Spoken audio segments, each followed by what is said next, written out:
మీ GIET ఇప్పుడు GGUగా మారింది. 2000కు పైగా ప్లేస్మెంట్స్, IPM, KPMG వంటి సంస్థలతో ఇంటిగ్రేటెడ్ కోర్సులు. UPSC కోచింగ్, అడ్మిషన్లు ఓపెన్. తెలంగాణ రాష్ట్ర వ్యాప్తంగా సడన్గా వర్షం స్టార్ట్ అయింది రాత్రి నుంచి. అయితే ఒకవైపు రోహిణీ కార్తె ఎండలు విపరీతంగా ఉంటాయి అని అనుకుంటున్న సమయంలో సడన్గా వర్షం స్టార్ట్ అయింది. అది కూడా విపరీతమైనటువంటి గాలులతోటి. సో ఈ వర్షం ఇలాగే కంటిన్యూ అవుతుందా, లేకపోతే జస్ట్ ఈ ఒక్క రోజు మాత్రమే వచ్చిపోతుందా? రేపటి నుంచి నార్మల్గానే ఎండలు ఉంటాయా? రెడ్ అలర్ట్ కూడా ఉంది కొన్ని జిల్లాలకి, కొన్నిటికి ఆరెంజ్ అలర్ట్ ఉంది అంటున్నారు. ఇవన్నీ డీటెయిల్డ్గా మనం వాతావరణ శాఖ అధికారి శ్రీనివాస్ గారిని అడిగి తెలుసుకుందాం. సార్ నమస్తే అండి. సార్ ఏంటి, ఎప్పుడు కూడా ఒక అందరిలో ఒక ఏమంటారు, ఒక జోకు నడుస్తూ ఉంటుంది. ఎప్పుడైతే వాతావరణ శాఖ అధికారులు వర్షం వస్తుందని చెప్తారో ఆ రోజు వర్షం రాదు, ఎప్పుడైతే ఎండలు విపరీతంగా ఉంటాయని చెప్తారో ఆ రోజు ఖచ్చితంగా వర్షం పడుతుంది, వాతావరణ శాఖ వాళ్ళు చెప్పింది రివర్స్ అవుతుంటుందని అవుతుంటారు. అలాగే జరిగిందా ఈసారి కూడా? ఎందుకంటే 2-3 రోజులు విపరీతమైన ఎండలు ఉంటాయి, ఆరెంజ్ అలర్ట్, రెడ్ అలర్ట్ ఉంటుంది అని చెప్పారు. కానీ సడన్గా వర్షం, వాతావరణం మారిపోయింది, వర్షము, గాలులు, అసలు విపరీతంగా క్లైమేట్ మొత్తం చేంజ్ అయిపోయినటువంటి పరిస్థితి. మరోవైపేమో ఆరెంజ్ అలర్ట్ ఉంది అని చెప్తున్నారు. దేనికి ఆరెంజ్ అలర్ట్ ఉంది? ఎండలకా లేకపోతే వర్షానికా? మా రిపోర్ట్లు ఏమి సరిగా చదవటం లేదని ఇప్పుడు అర్థమైంది మేడం.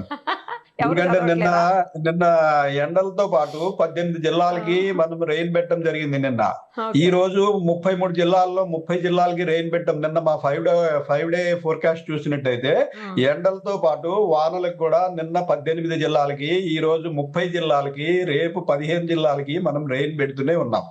ఈ రెయిన్ అన్ని కూడా మళ్ళీ అయితే వర్షం రాదంటారా? వర్షం పడింది. అందుకని నిన్న 18 జిల్లాలకు రెయిన్ పెడితే 18 జిల్లాలకి రెయిన్ పెడితే 25 జిల్లాల్లో రెయిన్ పడింది. అలాగే హీట్ వేవ్ అలర్ట్ పెడితే 3 జిల్లాల్లో, 5 జిల్లాల్లో హీట్ వేవ్ వచ్చింది. సో మా ఫోర్కాస్ట్ ఏమీ తప్పు కాలేదు. నిన్న హీట్ వేవ్ ఫోర్కాస్ట్ కరెక్టే, రెయిన్ ఫోర్కాస్ట్ కూడా కరెక్టే. ఓకే, ఇప్పుడు ఏంటి వర్షం ఆరెంజ్ అలర్ట్ ఉంది కొన్ని జిల్లాల్ని, ఎక్కడైతే అంటే తెలంగాణలో ఉన్నటువంటి మేజర్ జిల్లాలకి ఆరెంజ్ అలర్ట్ పెట్టండి. ఆరెంజ్ అలర్ట్ ఇప్పుడు వర్షం కోసమే పెట్టారా? వర్షం కోసం కాదండి, మీరు రిపోర్ట్లు సరిగా చదవడం లేదు. రిపోర్ట్ లో హీట్ వేవ్ తాలూకు అలర్ట్స్ వేరుంటాయి, అట్లాగే రెయిన్ తాలూకు అలర్ట్స్ వేరుంటాయి. 7 డే ఫోర్కాస్ట్ అని ప్రతి రోజుకి కూడా మనము విడివిడిగా, అందులో మనకి అంటే రాష్ట్రంలో హీట్ ఉంది, ఇప్పుడు రెయిన్ ఉంది, 2 ఉన్నాయి. మరి 2 ఉన్నప్పుడు 2 చెప్తాం కదా. మీరు చెప్పండి, ఆరెంజ్ అలర్ట్ దేనికి ఇచ్చారు? నిన్న ఆరెంజ్ అలర్ట్ కాదు, రెడ్ అలర్ట్ ఇచ్చాము. రెడ్ అలర్ట్ టెంపరేచర్ కండి. నార్త్ తెలంగాణ, ఉత్తర తెలంగాణ, తూర్పు తెలంగాణలోని జిల్లాలకు మాత్రమే అది. ఉత్తర తెలంగాణ, తూర్పు తెలంగాణలోని జిల్లాలకి హీట్ వేవ్ అలర్ట్ పెట్టి రెడ్ అలర్ట్ పెట్టాము. 44 ఇంకా రేపు ఎల్లుండి కూడా వర్షం ఉంది అంటున్నారు కదా మీరు? వర్షం ఉంది మేడం. మీరు ఉత్తర తెలంగాణ వేరు, తూర్పు తెలంగాణ వేరు, దక్షిణ తెలంగాణ వేరు, పశ్చిమ తెలంగాణ వేరు. ఇప్పుడు 33 జిల్లాలు ఉన్నాయి. జిల్లాలకు వర్షము అంటే క్లియర్ గా కొంచెం జిల్లాల పేరు మెన్షన్ చేసి చెప్పండి సార్. జిల్లాల పేర్లు కూడా మా రిపోర్ట్ మీరు చదివినట్టయితే, నిన్న మనం వేనికి పెట్టామంటే కామారెడ్డి, వికారాబాదు, సంగారెడ్డి, ఉమ్మడి మహబూబ్ నగర్ జిల్లా, రంగారెడ్డి, హైదరాబాదు, మెడ్చల్, మల్కాజ్గిరి, నల్గొండ, సూర్యాపేట, ఖమ్మము, ఇక్కడ వరకు మనం రెయిన్స్ పెట్టడం జరిగింది.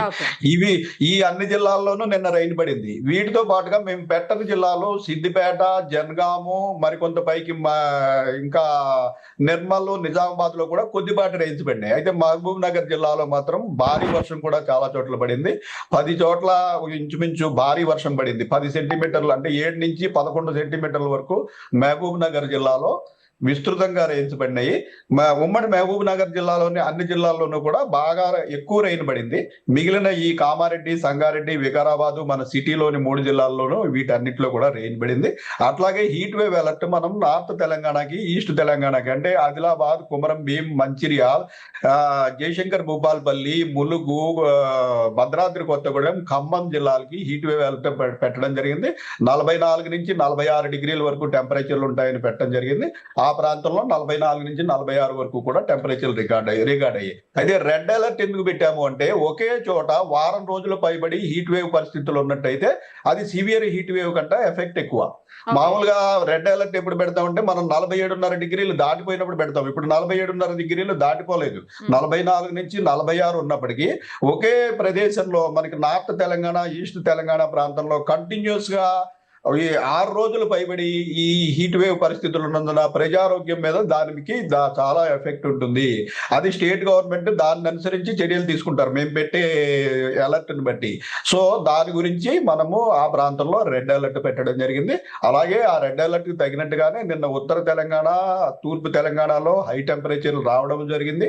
పశ్చిమ తెలంగాణ, దక్షిణ తెలంగాణలో రెయిన్ అలర్ట్ పెట్టాము, ఆ రెయిన్ అలర్ట్ కూడా వచ్చింది. సో మా ఫోర్కాస్ట్లు ఏమీ తప్పు కాలేదు. మా మీద ఎవరు జోకులు వేయాల్సిన అవసరం కూడా లేదు మేడం. లేదు, మామూలుగా అందరూ వేస్తుంటారు సార్, ఇలాగే అంటుంటారు వాతావరణ శాఖ రిపోర్ట్ సరిగా చదవకపోవడం ప్రాబ్లం. రిపోర్టు మనకు 3 పేజీల రిపోర్ట్ ఉంటుంది, అందులో ఏదో అదే అంత పెద్ద లిస్ట్ చదవడం కష్టం కదా జనాలు. మరి అందులో అన్ని రకాల వాతావరణం ఉన్నాయి కదా. నిన్న హీట్ వేవ్ ఉంది, థండర్ స్టార్మ్ ఉంది, గస్టీ విండ్స్ ఉన్నాయి, ఇవన్నీ ఉన్నాయి.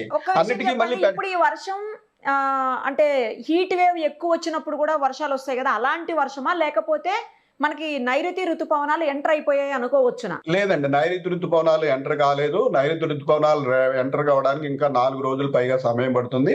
ఇవి మనకి వేడిమి వల్ల వచ్చిన వర్షాలే. వేడిమి ఉన్న ప్రాంతంలోకి మనకి తేమ కలిగిన గాలులు ప్రవేశిస్తే ముఖ్యంగా మనకి ఈ ఉరుములు, మెరుపులు, ఈదురు గాలులతోటి ప్రీ మాన్సూన్ షవర్స్, ఇవి సమ్మర్ ఫినామినా.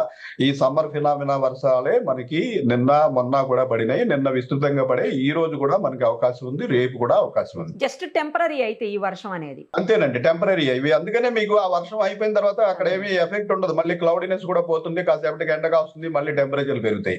ఓకే, ఇలా ఒక 2-3 డేస్, 1-2-3 నిన్న ఈ రోజు రేపు అంతే ఉన్నాయండి. తర్వాత మళ్ళీ ఒక 4-5 డేస్ ఎండలు వచ్చి రాగల 5 రోజుల వరకు కూడా ఉన్నాయి యాక్చువల్ రెయిన్స్. అయితే ఈ రోజు రేపు కొంచెం ఎక్కువ ఉండే, తర్వాత కొంచెం చెదురుమదురుగా ఉండే అవకాశం ఉంది.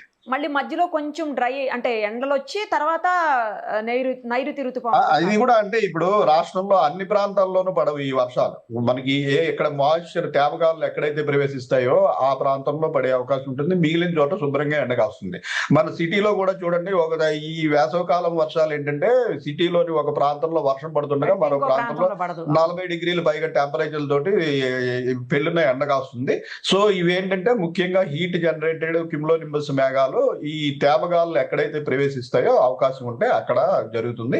సో ఆ రకంగా నిన్నైతే మా ఫోర్కాస్ట్ అయితే 100% సక్సెస్ మేడం. సరే, మొత్తానికైతే ఇంత హీట్ లో, ఇంత వేడిలో కాస్త వర్షం పడడం ఊరట, ఉపశమనం అనుకోవాలి సార్ మొత్తానికి. తప్పనిసరిగా ఇప్పుడు ఈ రోజు ఏమవుతుందంటే మనకి ఆల్రెడీ రెయిన్స్ పడిన చోట కూడా ఇలా క్లౌడీనెస్ ఉన్న పెద్దగా వర్షం ఉండదు. క్లౌడీనెస్, లైట్ రెయిన్, ఎందుకంటే దీనికి హీట్ కావాలి. ప్రస్తుతం మనకి ఉత్తర తెలంగాణ అలాగే తూర్పు తెలంగాణ ప్రాంతంలో ఇంకా హీట్ వేవ్ పరిస్థితులు ఉన్నాయి కాబట్టి ఈ రోజు మనకి ఆదిలాబాదు, ఇటు నిజామాబాదు, నిర్మల్, భద్రాద్రి కొత్తగూడెము, ఖమ్మము ఈ ప్రాంతంలో సాయంత్రం వర్షాలు పడే అవకాశం ఉంది. మనకు కూడా వర్షాలు పడినా కూడా మనకి నిన్నటి ఇంటెన్సిటీ ఉండదు, ఎందుకంటే ఆల్రెడీ హీట్ కొంచెం తగ్గిపోయింది కాబట్టి. హీట్ వల్ల జనరేట్ అయిన వర్షాలు క్యుములోనింబస్ మేఘాలకి ఎంత హీట్ ఎక్కువ ఉంటే అంత ఇంటెన్సిటీ ఎక్కువ ఉంటుంది. Right sir, thank you sir, thank you so much. Okay madam, thank you. చల్లటి వార్త చెప్పారు. Thank you.